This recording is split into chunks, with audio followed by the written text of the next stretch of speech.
Okay, YouTube. Mike Wascom here, aka That Mountain, aka The Future is That Mountain, at Twitter, at Mike Wascom. Who cares? Made some cold brew coffee this morning. Yesterday, actually. You put it in the thing and dump the stuff in and cover it and put it in the fridge, and you're good to go. And it tastes good. I used some garbage coffee. This fair trade medium roast from fucking Aldi. It's like $3, and so coffee's coffee. It's pretty good. I made about two, I don't know, 40 ounces, I guess. Yeah, 40 ounces of coffee. Just finished the first one. Today's the day my landlord is showing my apartment that I live in to moving out. It's a pretty good space, but it's literally double what I'm going to be paying once I move to my new place. So I just cannot afford to live here. It's beautiful. I just can't do it. So I'm moving on the 28th or the 30th, and into this house with some other dudes. It's gonna be weird because I've been living alone for like, I don't know, 4 years now, and it's like a big hit to my pride, which is maybe I need it, I guess, right? But it's gonna be good. I'm gonna save a lot of money. I'm starting a new job next week as an Apple Care person. I don't know, what can you do, right? Life is changing. Life is, I tend to think that life is really, really difficult for me, because it has been difficult because I haven't had a lot of the privileges that the people I've chosen to surround myself with have. But my privileges, based on the broad scope of the rest of the world, is extraordinary. I'm privileged to live in a home that's probably twice as, maybe 4 times as big as some of the places people live in, in other countries. But relatively speaking to the other white men that I know, I'm super poor. I'm super, my life sucks. I quit drinking 2 years ago, 2 years in May. So May, June, July, so like 26 months ago. And I feel good, I feel strong, I feel healthy, but my life is so much worse than when I used to drink. I would have friends, I would go out and have good times, making memories, meeting women, and I haven't done any of that. All I do is go to the gym, I eat, I drink coffee, I crush some Netflix, and that's about it, I did make a podcast recently. My podcast is called Peter and Pals. It's me and my friend Peter, and we just talk. I started the podcast, obviously, but I didn't want it to be about me. I wanted it to be about something else that's not necessarily talking about me, so I just called it Peter and Pals, created alliteration, and Peter's a great, interesting guy, and we talk about a lot of, Peter's gay, we talk about a lot of gay stuff, we talk about a lot of like sex, we talk about him eating buttholes or rim jobs, that's what they call it. And I just try to make Peter laugh. That's the fun part for me, is making the guy crack up. So, I've been doing that, but yeah, my life kind of, sort of sucks, but you get by, right? Like, what can you do? Life is life. I'm 35 now, and I've done a lot of weird stuff, I've done a lot of interesting stuff, and I just try to live one day at a time, which is not an AA thing. I don't go to AA, but I do sort of try to compartmentalize every piece of my life and day. Right now in this moment, it's not any worse or better than 2 moments ago, or 5 days ago, or whatever. You know what I mean. So I'm actually not sure what time the landlady's supposed to come. She's a real sweetheart. She actually cried on the phone with me when I told her I had to move out because I couldn't afford it, and she was like, well, who's gonna rent the place? I'm gonna lose money now. Oh my God, I can't believe I have to deal with this, because I guess she owns there's 9 units in this house. It's like an old 1884 like mansion slash. It was a hotel in the 1800s, and she owns a bunch of properties, but she lives like kind of day to day. She might make like $500 or $600 profit off of each unit, or not unit, each set of properties. So her income is probably close to what a normal American's income is. But she just has a lot of debt because she owns, I don't know, 5 or 6 places. Anyway, I feel bad for her, but I obviously can't say. So she's supposed to be here to show the place at 11. It's 11:02 a.m. Saturday morning, like the 22nd or so of 23rd of July. Time just flies, right? Got a heat wave all over America. The CrossFit Games are happening, my favorite time of year. I'm big into weightlifting. I love fitness, and I love the CrossFit Games.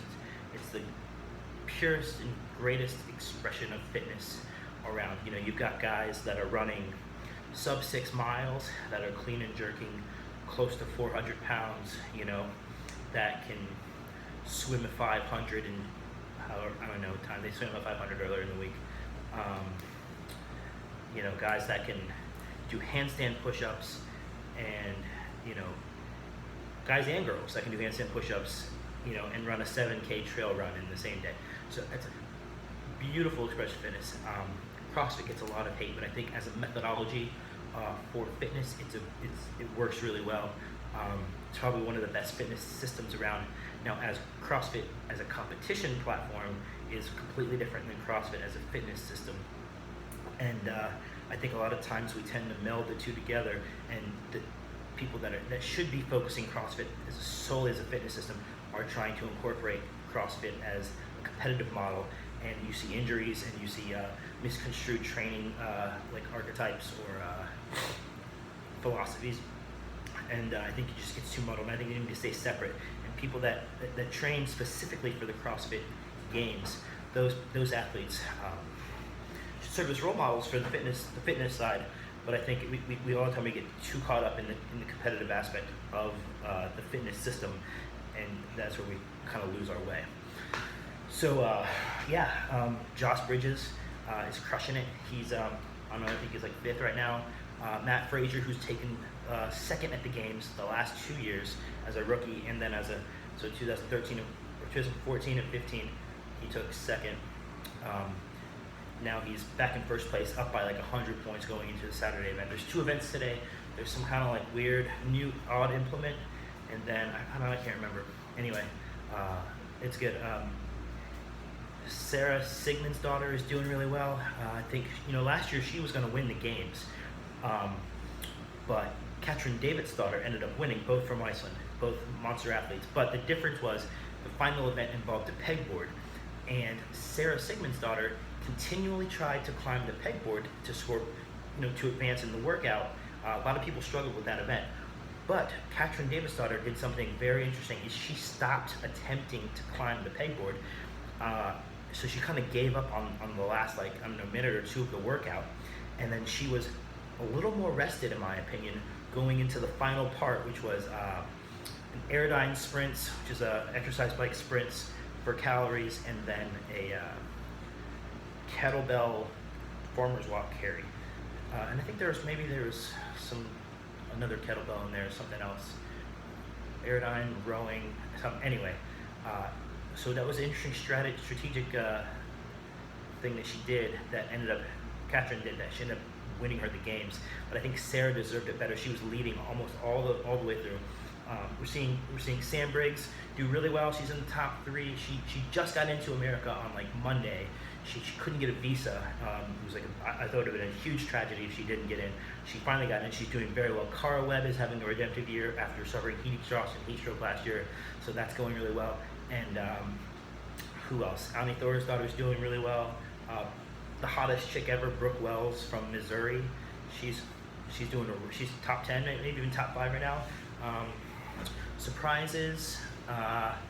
Seeing, what's her name? Lauren Fisher, she's like in the bottom. She's in like 25th place or 18th place. She won her region, crushed her region in California, hardest region, and now she's doing very poorly. I don't know what's wrong with her. Noah Olson's doing very poorly. I don't know what's wrong with him. Maybe he's got some kind of injury he didn't tell social media about. Garrett Fisher, not expecting him to do well, but after missing the games for 2 years in a row, it's good to see him back. Rasmus Anderson, I thought he would do a little better, but he's not doing well. It's Lauren Fisher's boyfriend, so now they're both not doing well. I don't know. I think we're going to see Josh Bridges on the podium. I think the podium is going to be Josh Bridges, Matt Frazier, and some unknown person. Maybe it could be Ben Smith in there. He's making a resurgence. I think he's number 3 now, but we'll see what the rest of the weekend has to do.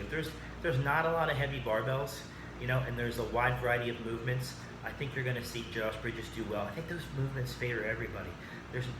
Matt Frazier does not have any weaknesses. The one thing Matt Frazier, when you compare him to Rich Froning, is Matt's turned out to be a great runner. Rich has a crazy engine, but was just a very poor runner, and Matt's just crushing that. So, anyways, I want to wrap this video up. 10 minutes. I don't know. Feel free to like and subscribe to this, whatever this is, my channel. There's a lot of weird stuff on this channel, like videos that I've made or edited, like where I took the Dexter intro and put the Curb Your Enthusiasm theme song over that, which is weird. Some weightlifting stuff, some stupid rants, some music that I've recorded. So there's a lot of weird stuff going on this channel, but if you like what you see, 21 subscribers, hell yes. Hit me up. Thanks guys for your time. I'll talk to you later.